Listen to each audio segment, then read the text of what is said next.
Hello दोस्त, good morning दोस्त। आज से हम बिहार पुलिस का सेट स्टार्ट कर रहे हैं। अगर आप लोग का अच्छा लगता है तो कमेंट करके मुझे बताएं। हम आगे भी बिहार एसएससी से रिलेटेड जो मैथ पूछा जाता है तो उसको भी हम आप लोग के सामने ठीक है वीडियो बना के भेज देंगे।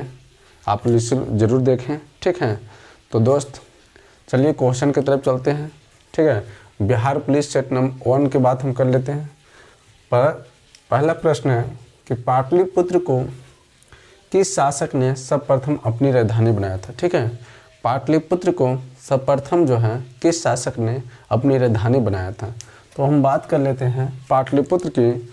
तो पाटलिपुत्र जो है दोस्त, ठीक है, अगर इसका क्वेश्चन के अनुसार उदीन हो जाएगा, ठीक है, क्वेश्चन के अनुसार उदीन हो जाता है।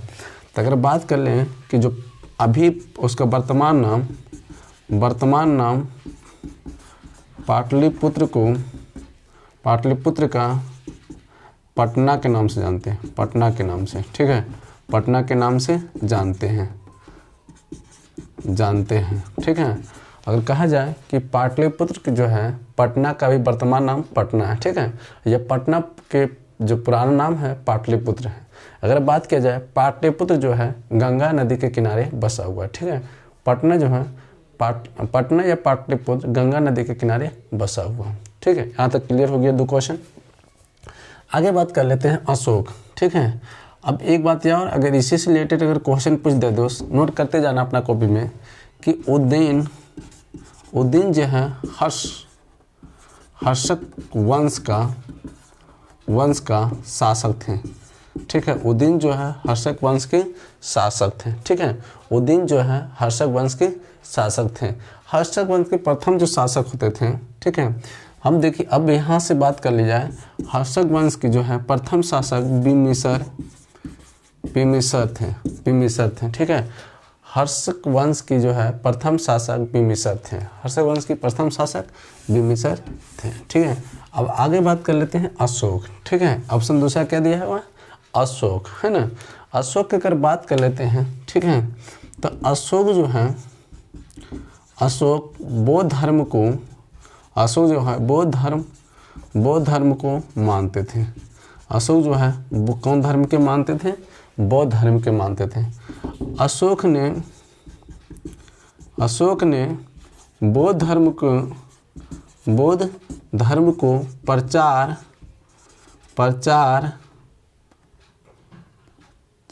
प्रचार और प्रसार के लिए अपने पुत्र महेंद्र और पुत्री संघमित्रा को श्रीलंका भेज दिया था, ठीक है, भेज दिया था।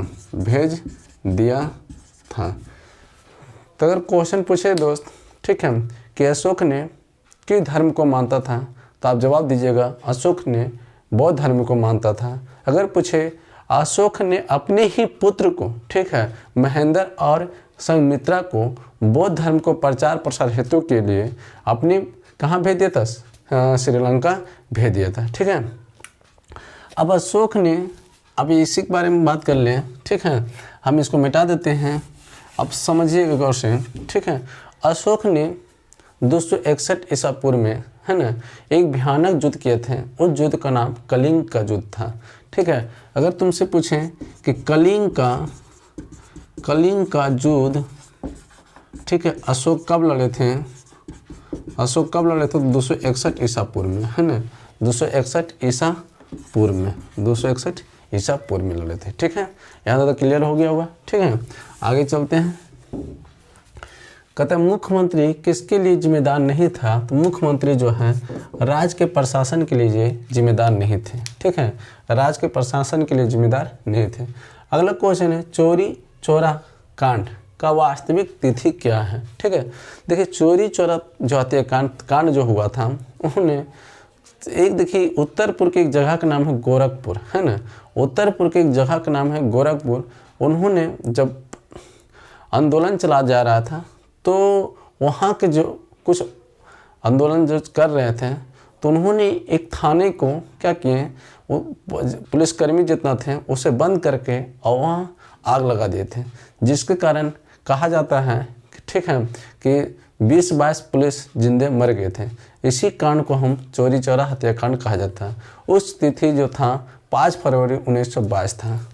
उस तिथि क्या था? 5 फरवरी 1922 था। ठीक है। भारत के पहले कार्बन न्यूट्रल गांव के रूप में किस गांव को, है ना, किस गांव को विकसित किया जाएगा? तो है ऑप्शन 1 में भिवांडी तालुके, है ना, भिवांडू तालुका जो पड़ता है महाराष्ट्र में पड़ता है। आपको पता है राजगीर जो है, राजगीर जो बिहार में पड़ता है, वहाँ सारा राजगीर जो है कहा गया है वहाँ गर्म पानी हमेशा सालों भर आते रहता है। ठीक है। अब आगे बात कर लें, भारत में झूम की खेती के अंतर्गत भारत के सर्वाधिक प्रतिशत किस राज्य में है? तो नागालैंड में है। ठीक है। कहाँ है? नागालैंड में है। फिर से क्वेश्चन सुन लीजिएगा, भारत में झूम खेती के अंतर्गत भूमि के सर्वाधिक प्रतिशत किस राज्य का है? तो नागालैंड में है। ठीक है।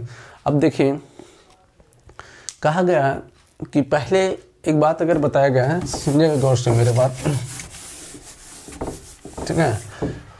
तो सबसे पहले आपको पता होना चाहिए कि झारखंड की जो राजधानी है रांची है।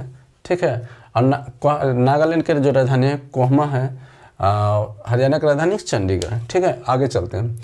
शिक्षा और संस्कृति किसकी रचना है? देखिए शिक्षा और संस्कृति जो है महात्मा गांधी की रचना है। ठीक है दोस्त। शिक्षा और संस्कृति जो लिखे हैं, है ना, महात्मा गांधी। देखिए भीमराव अम्बेडकर की कक्षा सा है श्रम विभाजन जाति प्रथा, है ना, जाति प्रथा कौन लिखे हैं? तो डॉक्टर भीमराव अम्बेडकर। कौन? डॉक्टर भीमराव अम्बेडकर। देखिए डॉक्टर भीमराव अम्बेडकर, है ना, अम्बेडकर, है ना। तो याद रखिएगा, कभी क्वेश्चन पूछ दे, अभी तो पूछ दिया शिक्षा संस्कृति किसने लिखा? तो महात्मा गांधी।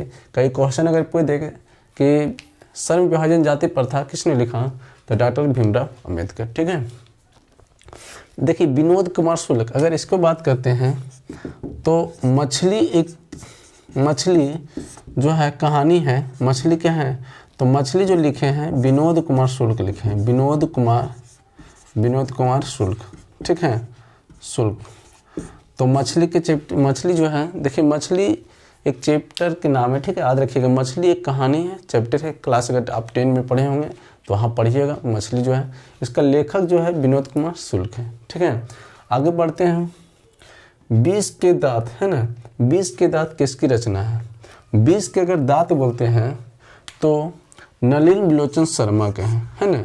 20 के दांत जो है नलिन विलोचन शर्मा का है। याद रखिएगा 20 के दांत नलिन विलोचन शर्मा है।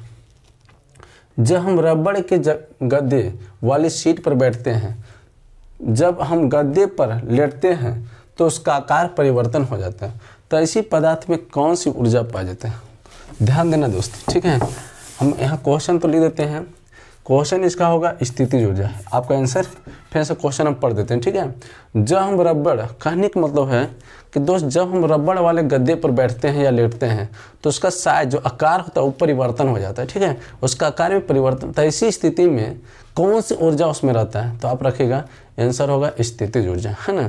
तो थोड़ा सा जानकारी हो जाए ऊर्जा के बारे में, है ना। ऊर्जा कहते किसे हैं? ठीक है, ऊर्जा किसे कहते हैं? तो कहिएगा कार्य करने की क्षमता को हम लोग ऊर्जा कहते हैं, एनर्जी कहते हैं। ठीक है। तो क्या कहेंगे? कार्य करने की जो क्षमता होती है उसे हम ऊर्जा कहते हैं, है ना। ऊर्जा जो है कई प्रकार से बांट गए हैं, लेकिन हम यहाँ 2 प्रकार से हम बता रहे हैं। ऐसा नहीं कि ऊर्जा 2 प्रकार का होता है। ठीक है, गतिज ऊर्जा, है ना, गतिज ऊर्जा और स्थितिज ऊर्जा। गतिज ऊर्जा, स्थितिज ऊर्जा। ठीक है। अब गतिज ऊर्जा, स्थितिज ऊर्जा, सबसे पहले हम बताएं ऊर्जा, कार्य करने की क्षमता को ऊर्जा कहते हैं। ठीक है। अब ऊर्जा जो है ये अदिश राशि है। क्या है? अदिश राशि है। ऊर्जा जो है अदिश राशि। याद रखिएगा ऊर्जा कौन राशि है? अदिश राशि। क्लियर हो गया। अगर बोले ऊर्जा जो है SI मात्रक, SI unit, international system of unit, है ना। ऊर्जा जो होता है इंटरनेशनल सिस्टम ऑफ यूनिट जो होता है, ठीक है, वो क्या होता है? तो जूल होता है। वो क्या होता है? जूल होता है। ठीक है, जूल होता है। क्लियर हो गया यहाँ तक।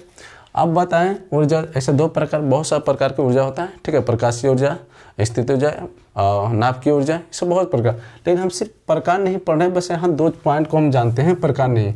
आप प्रकार बोल देंगे तो बोलिएगा सर गलती प्लान है, ठीक है। तो आप समझिए 2 गो गतिज ऊर्जा की अगर बात कर लें, गतिज ऊर्जा की फॉर्मूला होता है 1v², है ना, 1/2 mv²। बोले m क्या है, तो किसी वस्तु का द्रव्यमान है, ठीक है।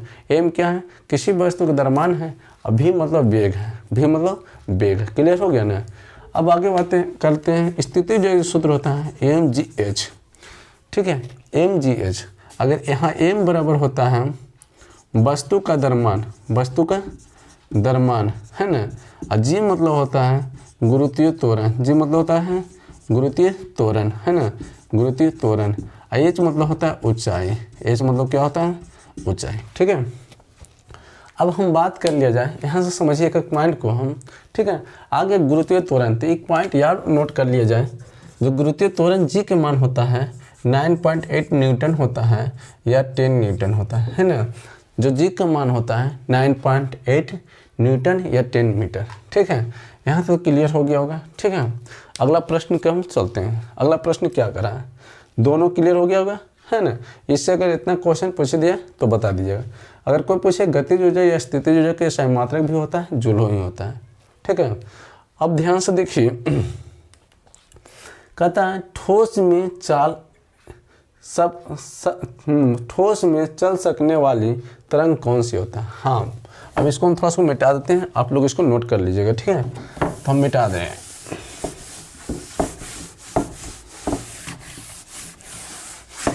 अब देखिए ना दोस्त, हम बोले तरंग, है ना, तो सबसे पहले तो समझिएगा तरंग।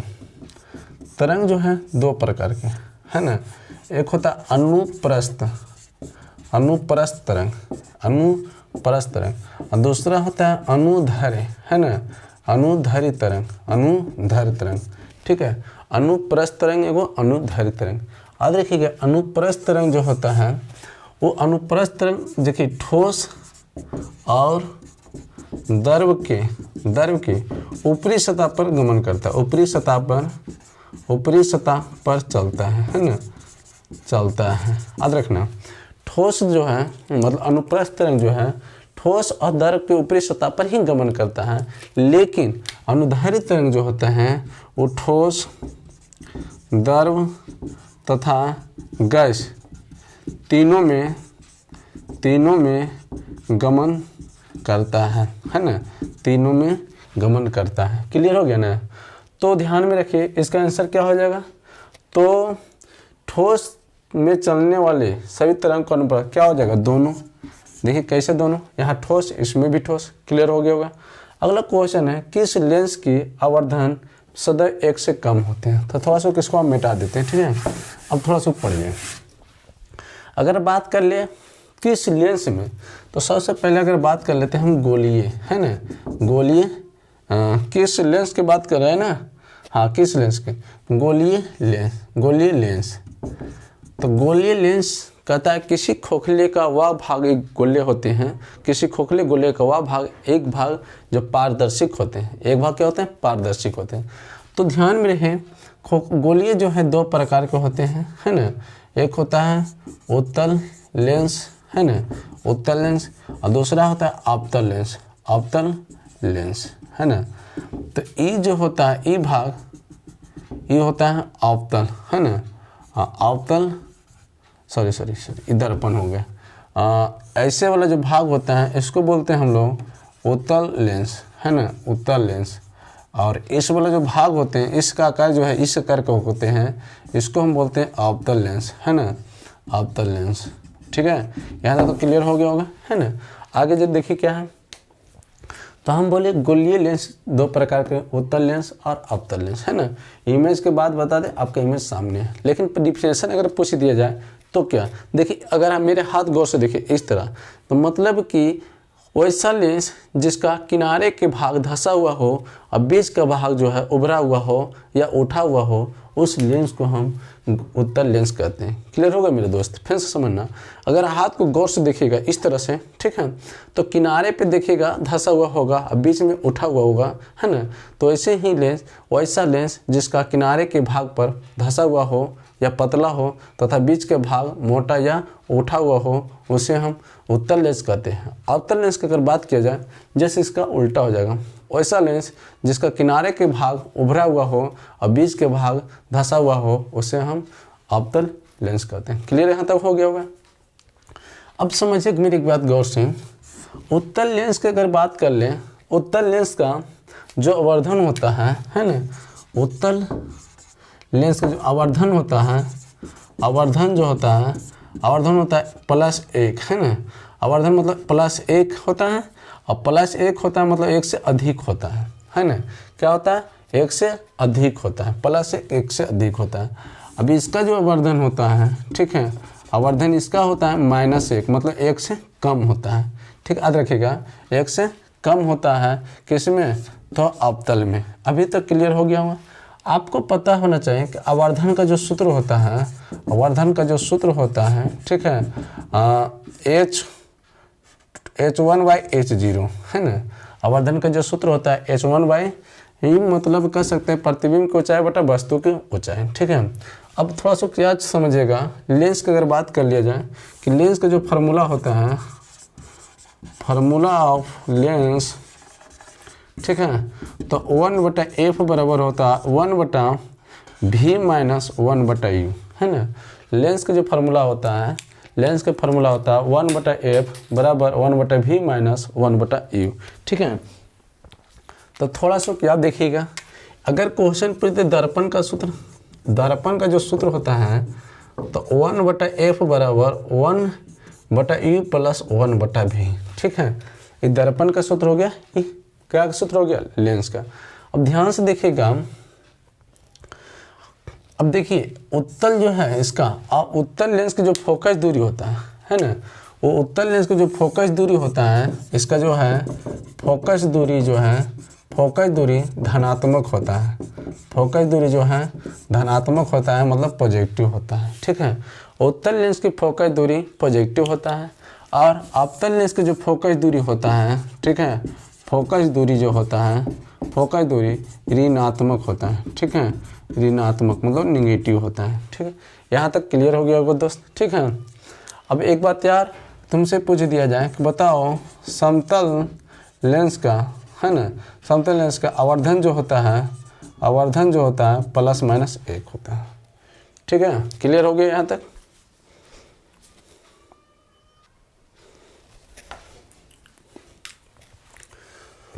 दोस्त नेक्स्ट क्वेश्चन है 11 कि वस्तु से बड़ा आभासी प्रतिबिंब किसमें बनता है। ठीक है, तो हम अभी बताएं, ठीक है, कि दर्पण जो है, अगर बात कर लिया इसमें किसमें, तो दर्पण की बात कर रहा है। ठीक है, अवतल दर्पण, उत्तल दर्पण, समतल दर्पण।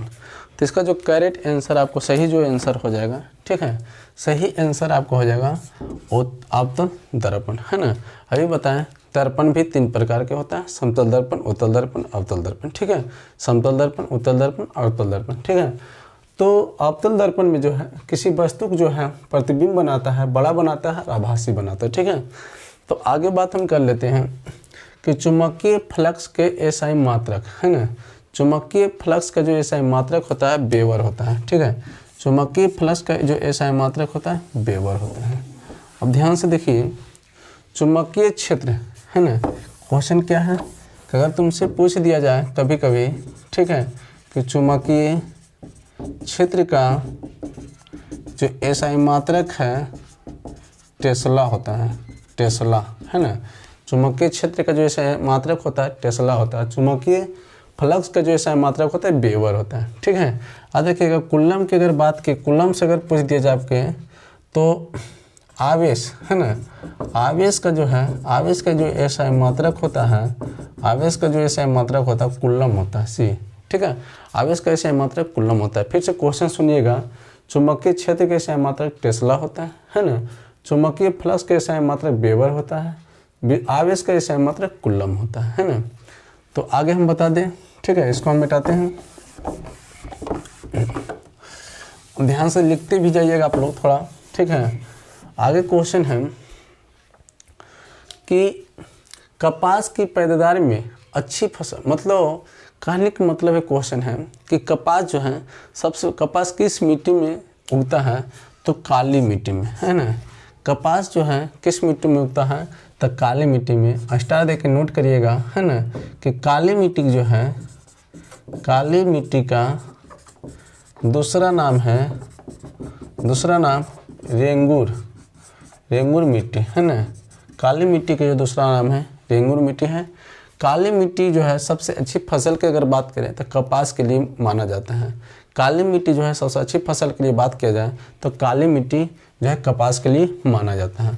और दूसरा पॉइंट याद रखिएगा, काली मिट्टी, है ना, काली मिट्टी का सबसे अधिक किस राज्य में पाया जाता है, किस राज्य में, तो महाराष्ट्र, है ना, महाराष्ट्र। उसके बाद आ जाएगा गुजरात, में, ठीक है। तो 2 पॉइंट याद रखिएगा। काली मिट्टी जो है, काली मिट्टी का दूसरा नाम काली मिट्टी का दूसरा नाम रेंगुर मिट्टी है। काली मिट्टी जो पाया जाता है महाराष्ट्र, गुजरात, ठीक है, अब इत्यादि में पाया जाता है। दूसरा बात, अगर काली मिट्टी जो है सबसे ज़्यादा फसल, मतलब इसमें जो काली मिट्टी में कौन सी फसल के लिए ज़्यादा प्रयुक्त माना जाता है, तो कपास के लिए माना जाता है, ठीक है। अब बात कर लेते हैं हम जलोढ़ मिट्टी का, ठीक है। तो भारत में सबसे ज़्यादा फैलाव जो है जलोढ़ मिट्टी है। भारत में सबसे ज़्यादा जो मिट्टी पाया जाता है जलोढ़ मिट्टी पाया जाता है।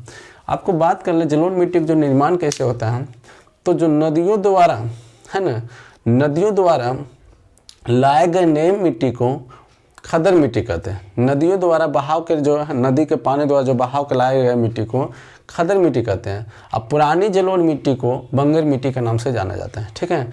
पुरानी जलोढ़ मिट्टी को हम लोग बंगर मिट्टी की कहते हैं और नए जलोढ़ मिट्टी को हम लोग खदर मिट्टी के नाम से जानते हैं। अब रख लीजिएगा, ठीक है। कहता है बंदीपुर वन्य अभयारण्य कहाँ है, तो इसको मिटा देते हैं, ठीक है। अब ध्यान से देखना, कहता है बंदीपुर वन्य अभयारण्य जो है आपका कर्नाटक में पड़ता है। कहाँ पड़ता है, कर्नाटक में। अब ध्यान से देखिए, अगर उत्तराखंड की बात आवे तो फूलों की घाटी के नाम से भी जानते हैं उत्तराखंड, है ना।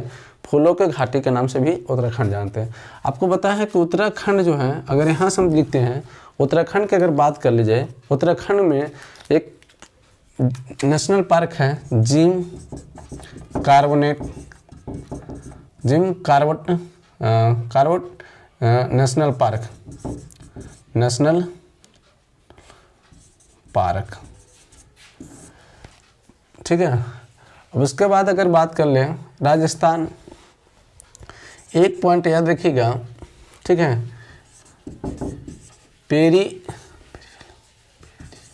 पेरिया नेशनल पार्क जो है वो केरल में है। कहाँ है, केरल में, ठीक है। तब ये क्वेश्चन आपको क्लियर हो गया होगा, ठीक है। आगे बात कर लेते हैं, समुद्र की गहराई किसके द्वारा मापी जाती है, ठीक है, तो सोनार के द्वारा मापी जाते हैं। समुद्र के जो गहराई होते हैं किसके द्वारा मापे जाते हैं, सोनार के द्वारा मापे जाते हैं। कहते हैं वायुमंडल के ऊपरी भाग ओजोन परत जो है हमारी रक्षा करते हैं। हम आपको बता चुके हैं, ठीक है। समझिए गौर से मेरे बात, थोड़ा सा पॉइंट नोट करिएगा, है ना, कि वायुमंडल में जो है ऊपरी भाग ओजोन परत पाया जाता है। देखिए कहा गया वायुमंडल के जो ऊपरी भाग होता है ओजोन परत पाया जाता है।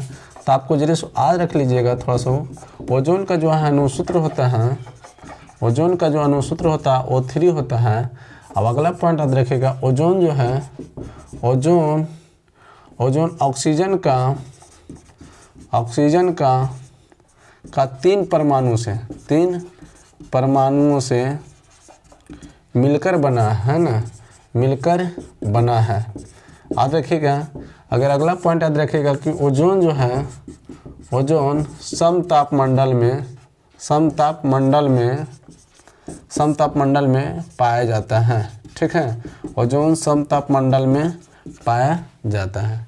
अगला बात कर लें, ओजोन जो है पराबैंगनी, है ना, पराबैंगनी किरणों को अवशोषण करता है। मुझे मतलब ओजोन जो है पराबैंगनी किरण को अवशोषण कर लेता है। ठीक है, तो देखिए वायुमंडल के ऊपरी भाग में ओजोन परत पर हमारी रक्षा करते हैं किससे, तो पराबैंगनी किरण से रक्षा करते हैं। पराबैंगनी किरण से क्या करता है, वो रक्षा करता है।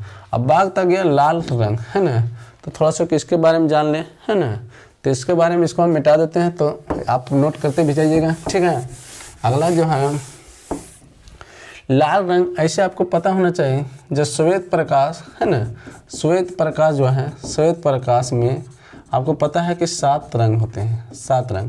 अब थोड़ा सा हम नोट आज रखिए, थोड़ा सा बात बताते हैं, है ना, कि जब प्रिज्म से श्वेत प्रकाश गुजारते हैं, है ना, तो 7 रंग में बढ़ जाता है ना।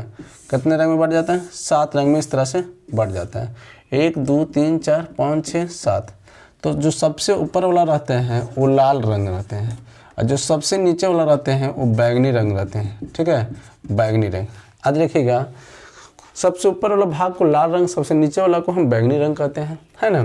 तो बैगनी रंग का जो तरंगदैर्घ्य होते हैं, गौर से पॉइंट नोट करिएगा दोस्त। ठीक है, आपको अगर क्वेश्चन पूछे तो इसे छूटना ना चाहें।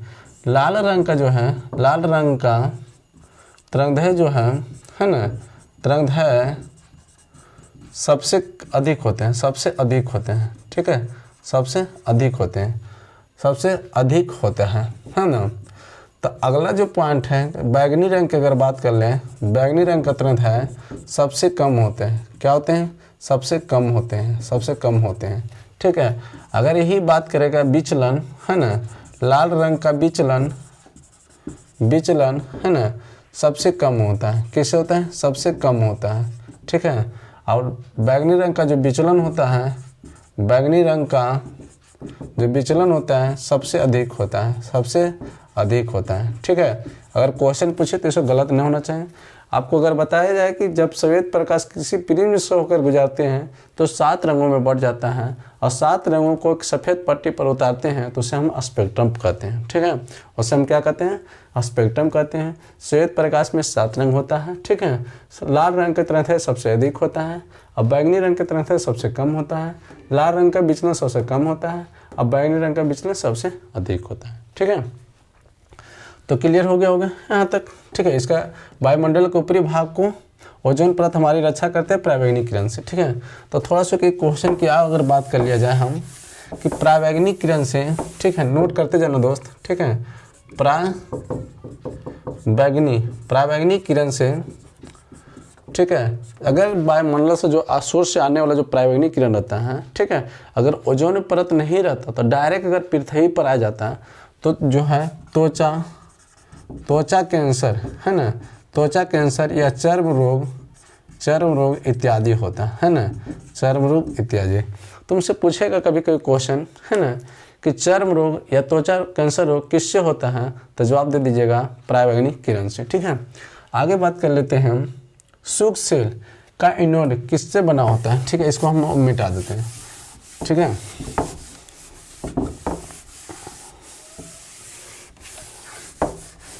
समझिएगा, सूक्ष्म सेल एनोड जो बना होता है वो किसका होता है, तो ग्रेफाइट का होता है। ठीक है, किसका होता है, ग्रेफाइट का होता है।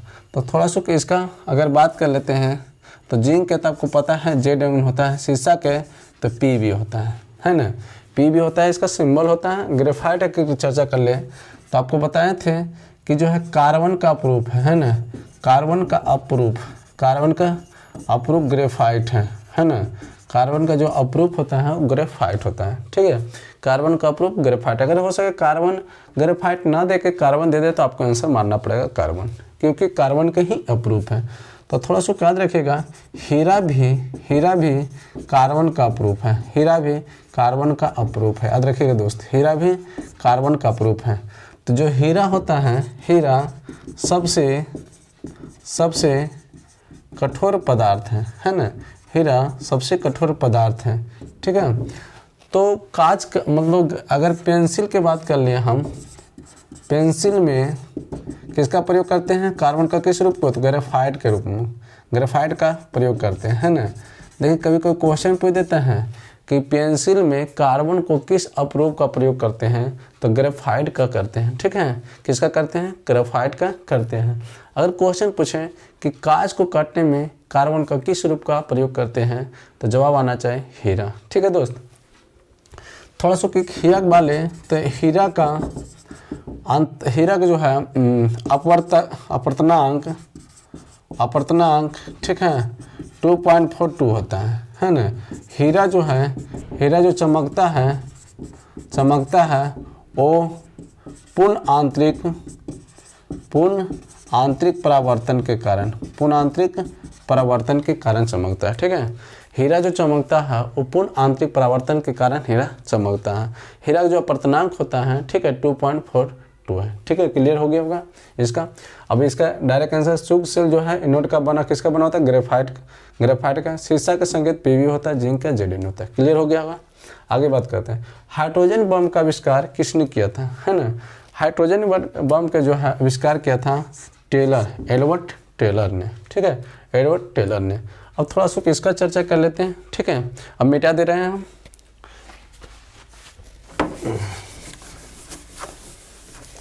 चलिए अगर बात करते हैं ना, उतारिए थोड़ा सा। एल्बर्ट आइंस्टाइन ने ठीक है सापेक्षिक सिद्धांत का प्रतिपादन किया था, है ना। प्रतिपादन किया था, याद रखना। ये जो सूत्र दिए थे E = mc², याद रखिएगा। आइंस्टाइन ने एक सिद्धांत, कौन सा? अपेक्षिक सिद्धांत का प्रतिपादन किया था। इन्होंने सूत्र दिया था E = mc²। क्लियर हो गया ना। आगे बात कर लेते हैं, मानव का समान रक्तदाब कितना होता है? आपको पता होना चाहिए। मानव जो है समान रक्तदाब होता है कितना? 120/80 mmHg। कितना होता है? 120/80 mmHg। तो थोड़ा सा हम बात कर लेते हैं दोस्त। ठीक है,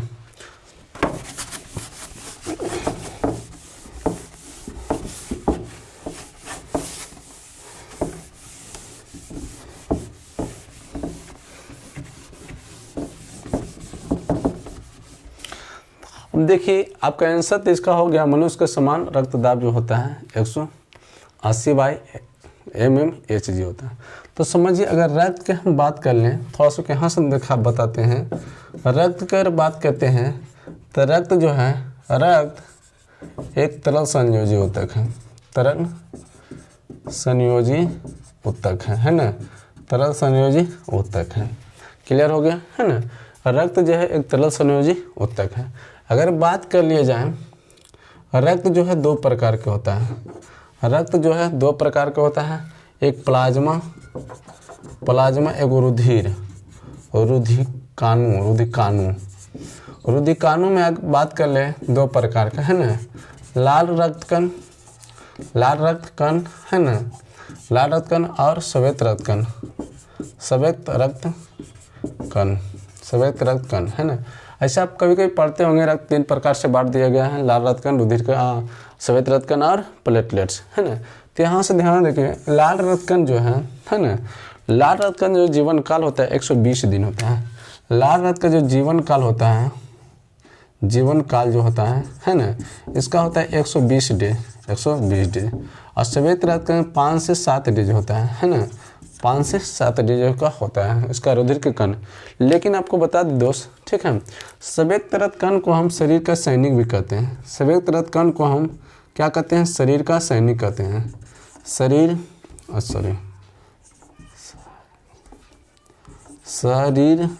का सैनिक कहते हैं, है ना। शरीर का सैनिक कहते हैं श्वेत रक्त, मतलब WBC को, हम लोग WBC को शरीर का। अब ध्यान रखिएगा, इसका जो निर्माण होता है ना, इसका जो निर्माण होता है अस्थि मज्जा में होता है ना। लाल रक्त कण का जो है निर्माण होता है, या श्वेत रक्त कण का जो निर्माण होता है अस्थि मज्जा में होता है। ठीक है, अस्थि मज्जा में होता है। लेकिन एक बात आपको बता दें, लाल रक्त कण में हेमोग्लोबिन रंजक पाए जाते हैं। हेमोग्लोबिन रंजक पाए जाते हैं जिसके कारण रक्त लाल होता है, ठीक है, जिसके कारण रक्त लाल होता है, ठीक है। एक बात ध्यान में रखिएगा, जिसके कारण क्या होता है, रक्त लाल होता है। रक्त में जो है लाल रक्तकण में हेमोग्लोबिन पाया जाता है, रंजक है, और जिसके कारण रक्त लाल होता है। यहाँ तक हमको लग रहा है आप लोग का समझ में आ गया होगा, ठीक है। आगे बात करते हैं, उपस्थित तथा हड्डियों को निर्माण और संपोषण में आवश्यक तत्व हैं। आपको पता होना चाहिए दोस्त, ठीक है, आपको पता होना चाहिए उपस्थित मतलब हड्डी जो है, हड्डी का जो निर्माण, अगर इसका आंसर बात किया जाए तो इसका आंसर कैल्शियम होगा, है ना। लेकिन एक बात याद रखिएगा, हड्डी का जो निर्माण होता है कैल्शियम और फास्फोरस दोनों से होता है, ठीक है। हड्डी का निर्माण जो हड्डी में पाया जाता है कैल्शियम और फास्फोरस, ठीक है। लेकिन यहाँ फास्फोरस नहीं दिया है, डायरेक्ट कैल्शियम दिया है, तो कैल्शियम। आपको पता है कि किसका है, जिंक का होता है, और किसका है, सिलिकॉन का है ना। सिलिकॉन, सिलिकॉन उपधातु है, ठीक है, सिलिकॉन क्या है, उपधातु। आगे बात कर ले, मिल्क ऑफ मैग्नीशियम एक नीलबंध है ना। तो थोड़ा सा हम ऊपर वाला मिटा देते हैं, उसके बाद अब इसका चर्चा करते हैं, ठीक है।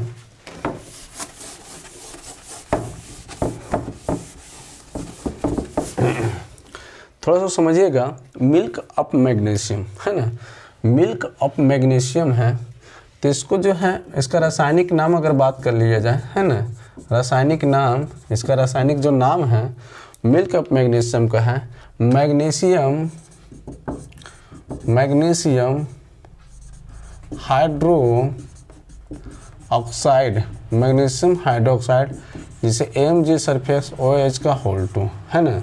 तो इसका आपका सही आंसर MgOH का होल 2। अगर क्वेश्चन पूछें कि मिल्क ऑफ मैग्नीशियम का रासायनिक नाम क्या है, तो मैग्नीशियम हाइड्रो ऑक्साइड। क्लियर हो गया दोस्त। प्लास्टर ऑफ पेरिस का रासायनिक नाम, देखो यह बात आ गया। एक बात है प्लास्टर ऑफ पेरिस, है ना, प्लास्टर ऑफ पेरिस, है ना। प्लास्टर ऑफ पेरिस का जो सूत्र होता है CaSO4 ½ होता है।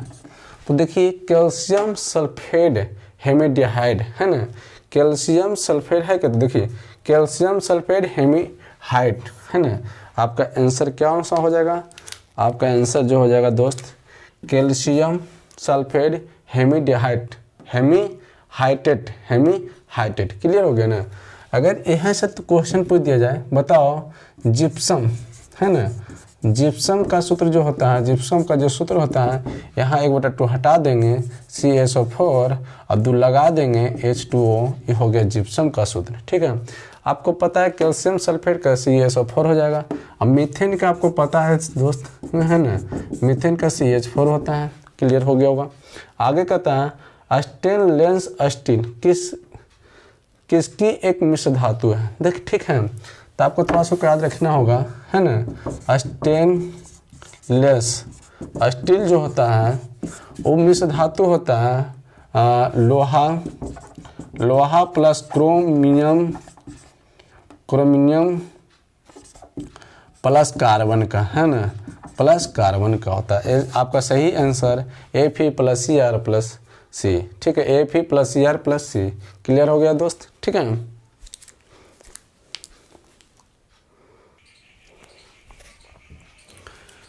नेक्स्ट क्वेश्चन है दोस्त कि कांच को नीला रंग कौन प्रदान करता है, ठीक है। कहने का मतलब है कांच में हम क्या मिला देते हैं तो उसका रंग परिवर्तन होता है, कि यहाँ रंग कौन सा रंग हो जाता है, नीला। तो कोबाल्ट जो है ना, कोबाल्ट ऑक्साइड जो है, उसको जब हम मिलाते हैं तो उसका रंग जो हो जाता है नीला हो जाता है, ठीक है, उसका रंग क्या हो जाता है, नीला हो जाता है।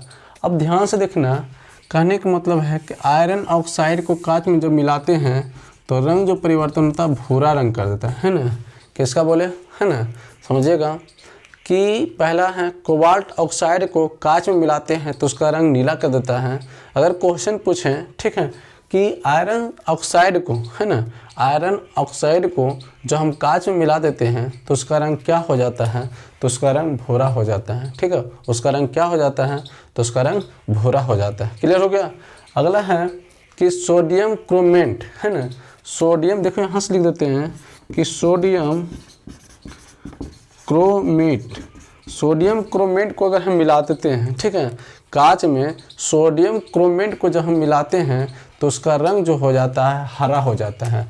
इसका रंग क्या हो जाता है, कांच में हरा हो जाता है। सोडियम क्रोमेट को जब कांच में हम मिलाते हैं तो उसका रंग हरा हो जाता है। ठीक है, क्लियर हो गया। 3 क्वेश्चन फिर हम रिपीट कर देते हैं दोस्त। ठीक है, कांच में हम क्या मिला देते हैं तो कांच का रंग नीला हो जाता है, तो क्वार्ट्ज ऑक्साइड।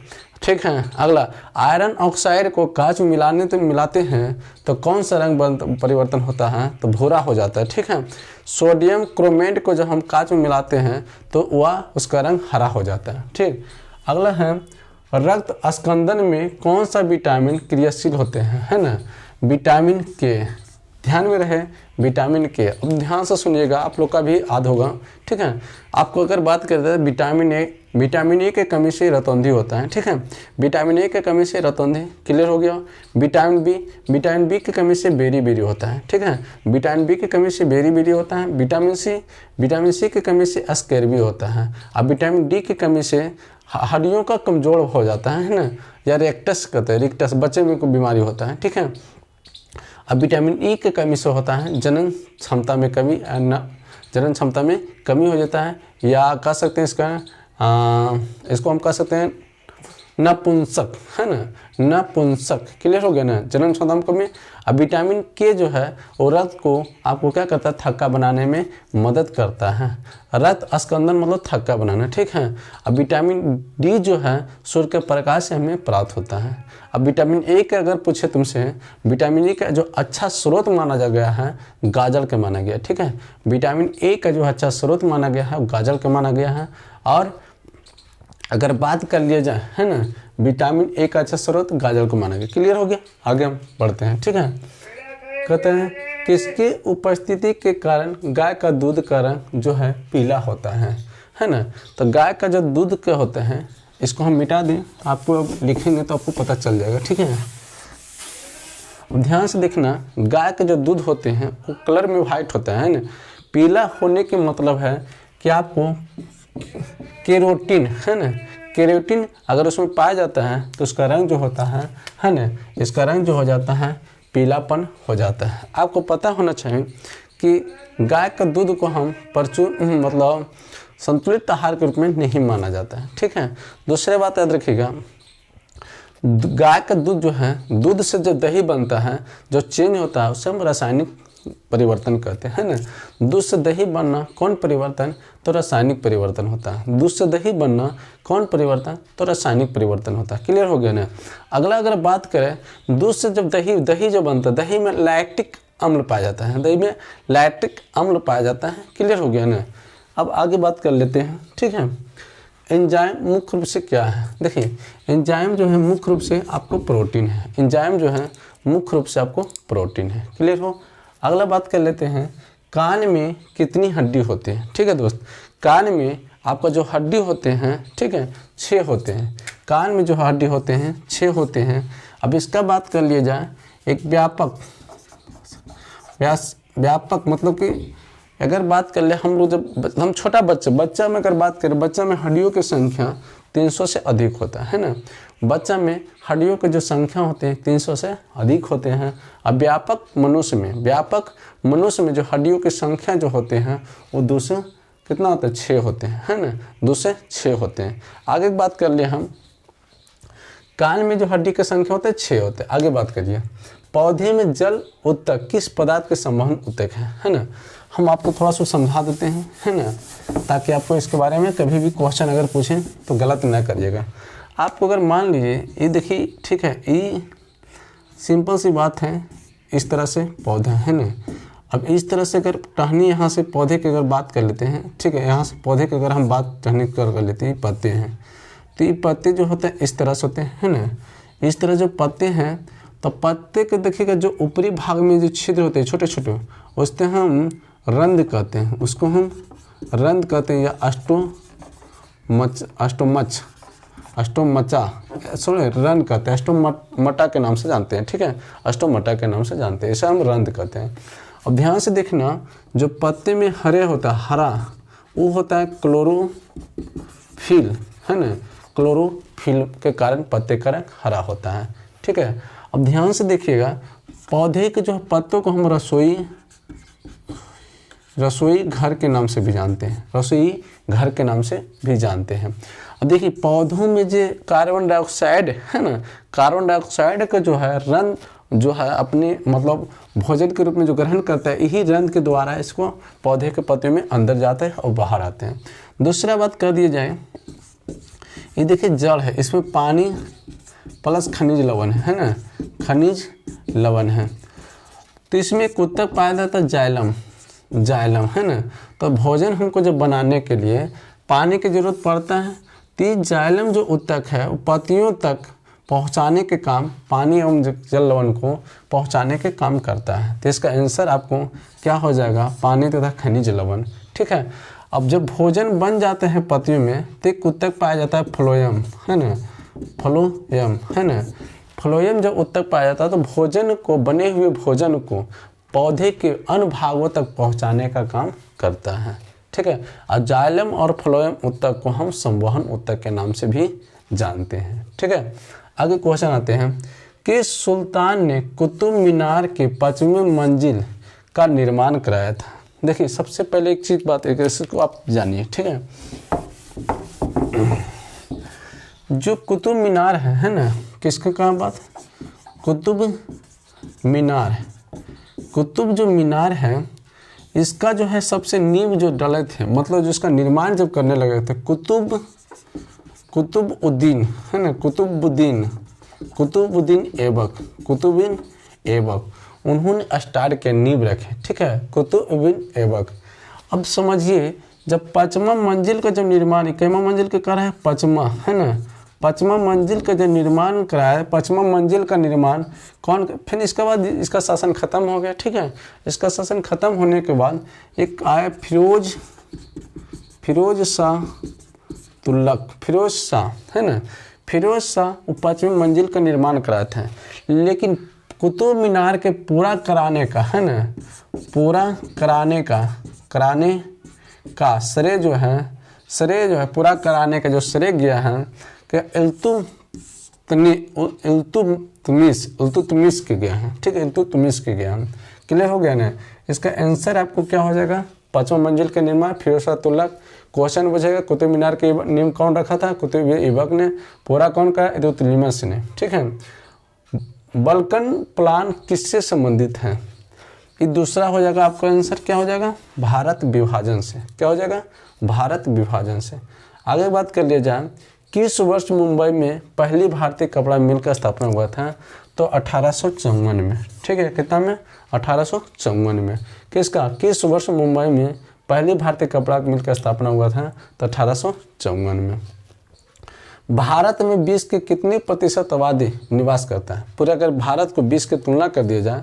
ठीक है, आपको पता होना चाहिए कि अगर हम पॉइंट कर बात कर लें कि भारत जनसंख्या में है ना, जनसंख्या में नंबर 1 पर है, पहला पर है, और दूसरा पर आपको आ गया है चीन, दूसरा पर आ गया चीन। अरे जैसे कि आपको बात कर लेते हैं है ना, कि क्षेत्रफल की दृष्टि से भारत का स्थान 7वां है ना, क्षेत्रफल की दृष्टि से, क्षेत्रफल की दृष्टि से जो भारत का स्थान है, भारत का जो स्थान है वो कैमा है, तो 7वां हो गया। ठीक है, भारत का स्थान जो है वो 7वां हो गया है ना। तो कितना है, अगर आबादी की बात करें तो 17.5% जो है वो क्या है, 17.5% आबादी पूरे विश्व में, भारत में 20 के कितना प्रतिशत, तो 17.5%। ठीक है, मेजनी कौन थे, ठीक है, मेजनी एक कार्बोनरी थी, मेजनी एक कार्बोनरी थे। लाल सेना के गठन टोटस्की ने किया था है ना, लाल सेना जो गठन किया था टोटस्की ने किया था। क्लियर हो गया। अगला हम गिरिवाड़ी पेशे से क्या थे, देखिए गिरिवाड़ी पेशे से नाविक थे, गिरिवाड़ी पेशे से क्या थे, नाविक थे।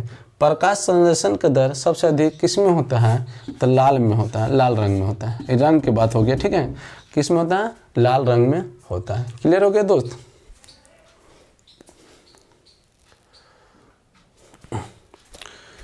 नेक्स्ट क्वेश्चन है दोस्त, कि नरेगा को मनरेगा नाम कब दिया गया है ना। तो पहले मनरेगा का नाम नरेगा था। ठीक है, तो 2 अक्टूबर 2007 में इसका नाम चेंज कर दिया गया था नरेगा से मनरेगा कर दिया गया था। ठीक है, क्वेश्चन है पीएच मान, है ना, मतलब रक्त का पीएच मान आपको पता है। जैसे रक्त जो है अभी बताएं, रक्त का जो पीएच मान होता है, पीएच जो मान है ना, 7.0 से 7.4 तक।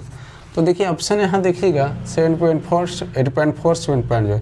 आपका कैरेट जो सही आंसर पूरा होगा 100% 7.4 हो जाएगा। ठीक है, 7.4 हो जाएगा, है ना।